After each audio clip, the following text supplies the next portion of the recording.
Family photos are adults, only no kids, my aunt said, eyes locked on me. Not your son.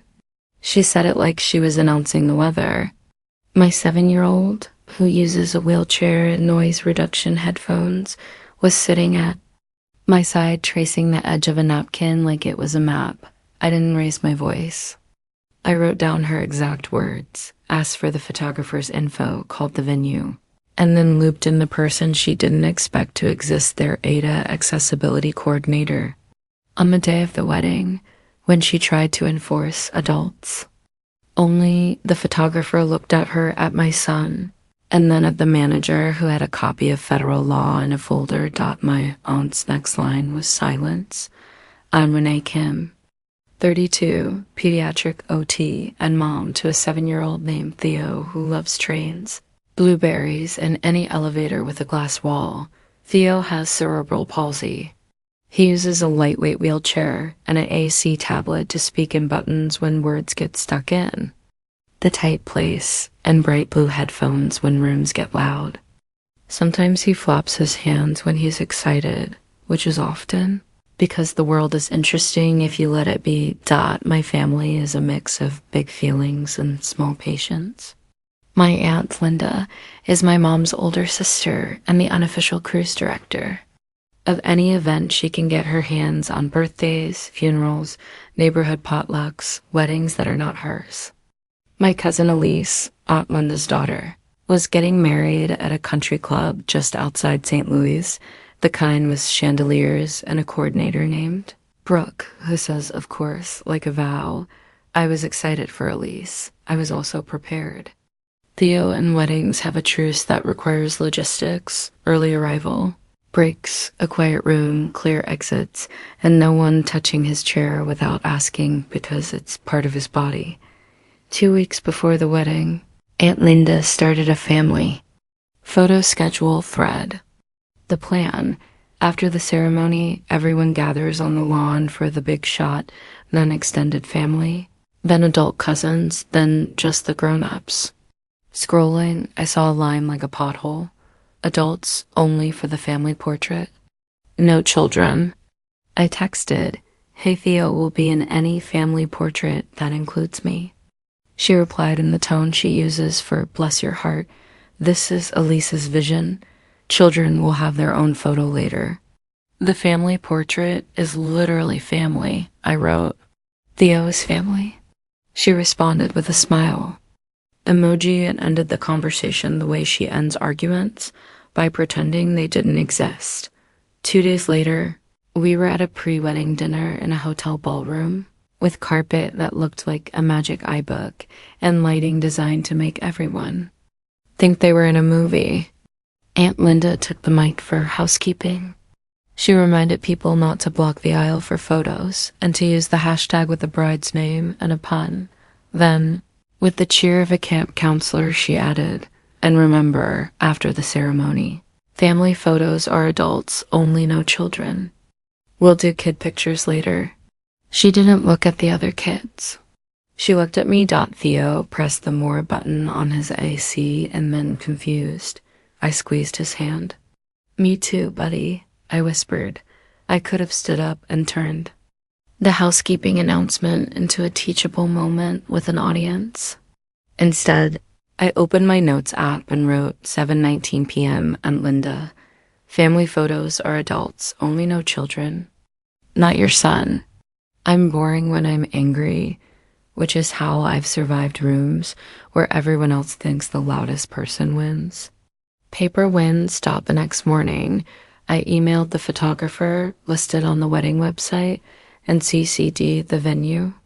Subject: inclusive family photos at venue, accessibility question. Hi, photographer coordinator. I'm a guest at the date, wedding, bride, Elise. My son uses a wheelchair, AAC, and will be included in family portraits that include me. I'm hearing mixed messages about adults-only photos. Can you confirm your policy re disability inclusion and accommodations, step-free positioning, quiet waiting space, shortest wait, option for headphones? Also, please share the best contact for your ADA accessibility lead. Thanks. Renee, the photographer, replied in 20 minutes with the energy of a person who wants to do right, but also needs permission. We're happy to include him.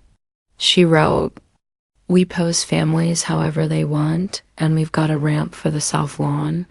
Brooke Venue will coordinate logistics. Brooke replied an hour later with a let's chat and a phone number with a helpful tagline, accessibility, ada.we. Spoke. I explained the adults-only decree, the fact that the person making it wasn't the bride, and Theo's needs, short waits, clear cues, step-free placement, no pressure to make eye contact. Headphones allowed, no one touching his chair. Without consent. Brooke said, we do not exclude people with disabilities, full stop.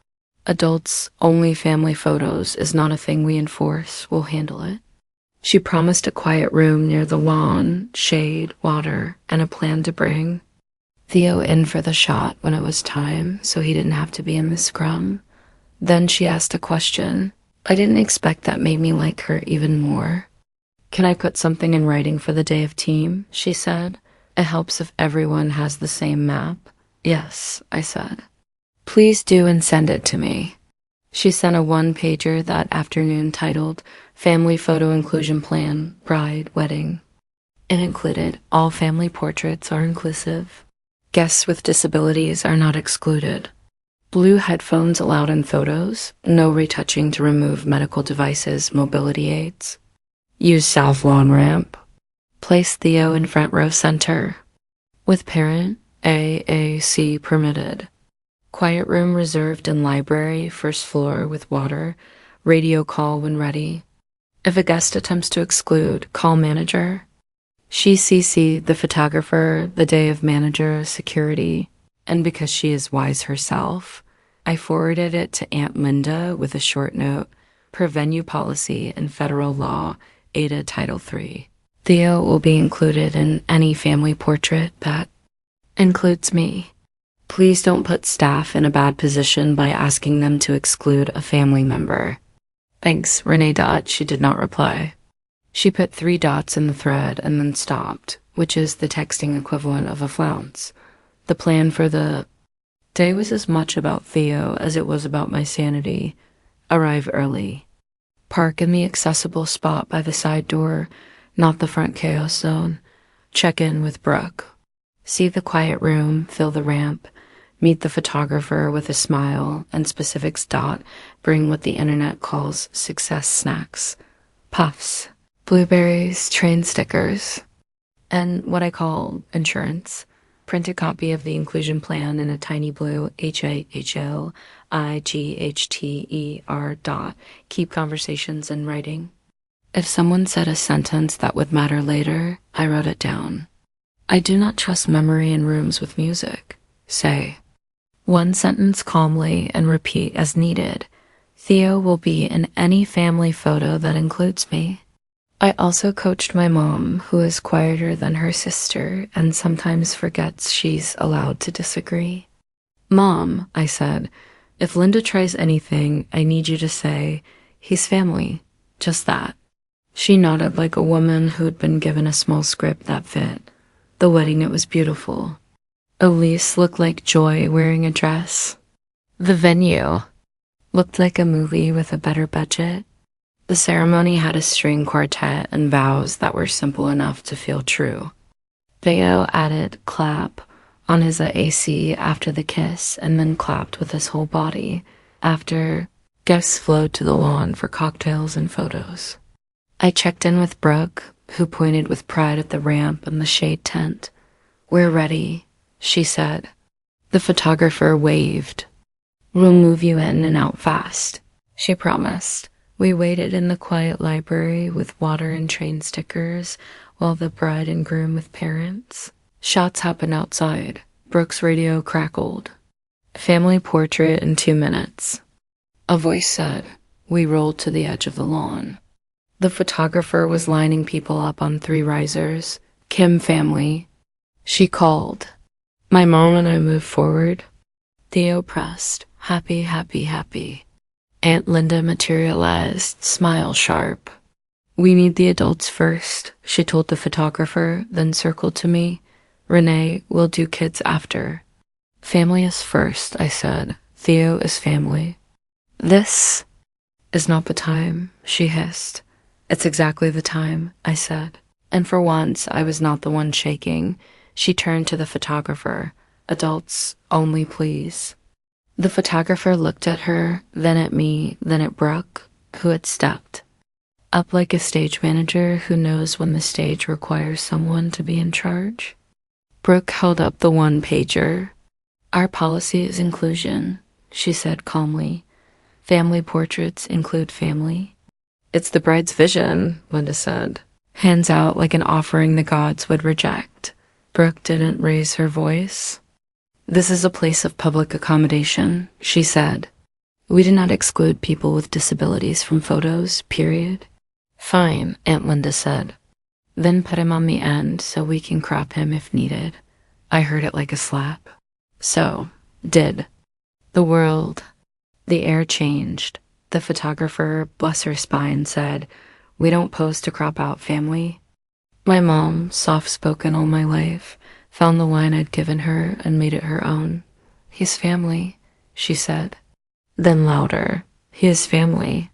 The father of the bride, my uncle, the man who taught me to drive a stick on a hill and not panic, put a hand on Theo's chair. Front and center, he told the photographer. Let's do this right. We rolled up the ramp. The photographer adjusted her lens and her world in one movement. She placed me behind Theo, mom to my left, uncle to my right, like a shelter. The bride and groom flanked us. Someone handed Theo a small bouquet because his hands wanted to hold something beautiful. On three, the photographer said. 1, 2, Aunt Linda opened her mouth. Brooke's hand touched her sleeve very lightly, the way a person touches a pan to see if it's hot. Please don't, she said. It wasn't a threat. It was a lid. 3, the photographer said. The shutter clicked. It sounds like a soft door closing on a bad idea. We did a second shot to be safe. Theo pressed more on his AAC and then done, which is more or less how I felt about the whole interaction and the whole year. The photographer murmured, "You look great," to Theo, which he heard and believed because it was true. Aunt Linda stayed silent until it was time for adult cousins. She tried to revive the rule. The bride looked at her mother the way grown children look at parents when they love them and also need them to behave. We're done, Elise said. No more rules. Silence again, this time because the person who actually had authority had used it kindly. People get brave after appetizers. 2 older relatives came up to me with, I don't want to cause trouble, but faces and said versions of, it would have been easier to keep the kids separate. I said, we didn't keep him separate at the hospital when he was born. We won't do it in a photo. Mallory, yes, another cousin married into the family named Mallory. Midwestern Bingo asked about Theo's headphones and put hers on for 1 minute to see. Oh wow, she said. It's like tipping the volume of the world. The coordinator checked in twice more to offer the quiet room and to tell me the staff had cried quietly in the walk-in of the small boy with the bouquet. In a good way, she said. At dessert, Aunt Linda tried one more time. She's thorough like that. She pulled me aside near the cake table, 4 tears, buttercream, a threat to anyone in silk, and said, You embarrassed me. You embarrassed yourself, I said, by trying to exclude a child with a disability from a family photo. It's just a picture, she said. It's never just a picture, I said. It's a record of who mattered. She said nothing. She didn't apologize. She didn't double down. She just lost volume. A week later, the photographer sent a preview gallery. The family portrait with Theo front and center was the first image. He was holding the tiny bouquet. His headphones were bright.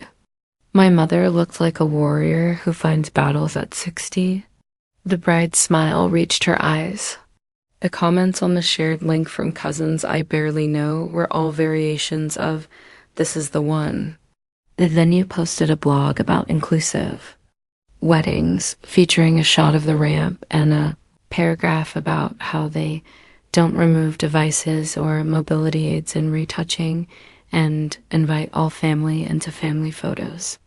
They added a line to their vendor manual and a sign in the staff room that said, "With the calm of a policy and the bite of a boundary, family portraits include family." Brooke emailed me the policy PDF and wrote, "We made the change permanent." The photographer DM'd me, "We've added inclusive posing to our shot list. Thank you for the nudge." At Thanksgiving, Aunt Linda brought a framed photo of the bride and groom to my mother's house. She set it on the mantle next to the group picture and said nothing. I didn't either. Not every win needs a victory speech. A month later, the bride sent holiday cards. The family shot was on the front. Theo in the middle, bouquet and headphones, grinning like the world had tipped in his favor for once. The caption, "Best year ever." I wrote a little list for myself called "How to Advocate When Your Brain Wants to Cry" and taped it to the inside of a kitchen cabinet. It says, "Write down exact words with dates, times, ask for policies in writing.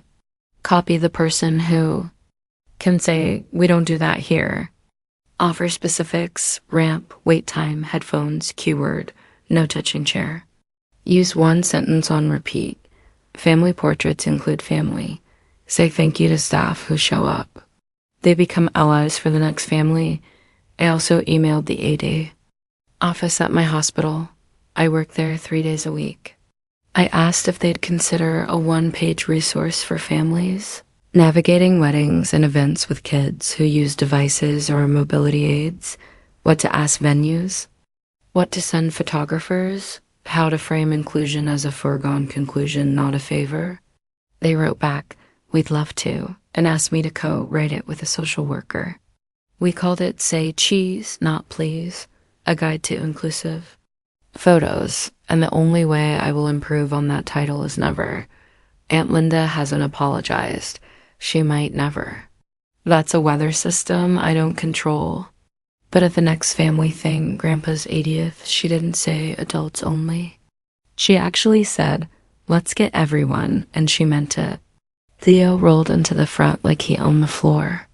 The photographer, different venue, different day, crouched at his eye level and said, "You the boss?" Theo pressed yes 3 times and then happy. If you are ever in a room where someone tells you your kid can't be in the picture, believe them and then invite policy to the party. Invite the coordinator who has a radio and a folder. Invite the federal government in the form of a PDF. Invite every person who knows how to lift a lens and lower a barrier. What I remember most about that day isn't Aunt Linda's announcement. It's the click of the shutter, the weight of a bouquet in small fingers, and the way my mom's voice found the exact volume of truth. He's family dot if someone says adults only when they mean exclude the disabled kid. Don't argue louder, get it in writing. Call the venue, loop in the accessibility, aid a coordinator, and let the policy do the talking. Family portraits include family. The most satisfying silence is the one that follows a shutter click no one can crop.